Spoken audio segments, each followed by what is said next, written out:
ताचो आवय बापूय वर्साच्या वर्साक पास्क उत्सवाक जेरुसाल्याक वेतालो आनी तो 12 वर्सांचो जाल्लो तेन्ना ती उत्सवाक सदांच्या भाशेन जेरुसाल्याक गेली आनी उत्सवाचे दीस सरले उपरांत परतून येताली तेन्ना ताच्या आवय बापाय कळो नासतना भुरगो जेजू जेरुसाल्यान फाटीं रावलो, पूण तो वाटेच्या सांगात्या बरोबर आसतलो म्हूण समजून ती एका दिसाची वाट चलून आयली आनी सोयऱ्या दायरी आनी वळखीच्या लोकां मदीं तांणी ताका सोदलो.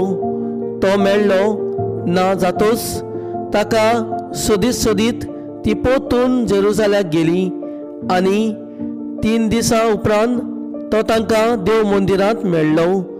शास्त्रां मदें बसून तो तांचे आयकतालो आनी तांकां विचार करीत आसलो.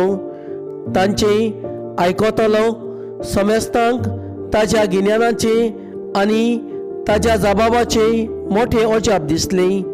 ताका थंय पळोवन ती अजाप जाली आनी ताच्या आवयन ताका म्हणलें, पुता, तुमी आमकां अशें कित्याक म्हूण केलें? पळय, कोती उस्के काडून तुजो बापूय आनी हांव तुका सोदतालें. आनी ताणें तांकां म्हणलें, तुमी कित्याक म्हूण म्हाका सोदताल्या?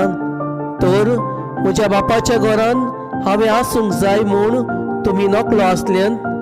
पूण तो उलयलो तें तांकां समजलें ना आनी तांच्या बरोबर तो देंवून गेलो आनी नाजारेताक परतून आयलो.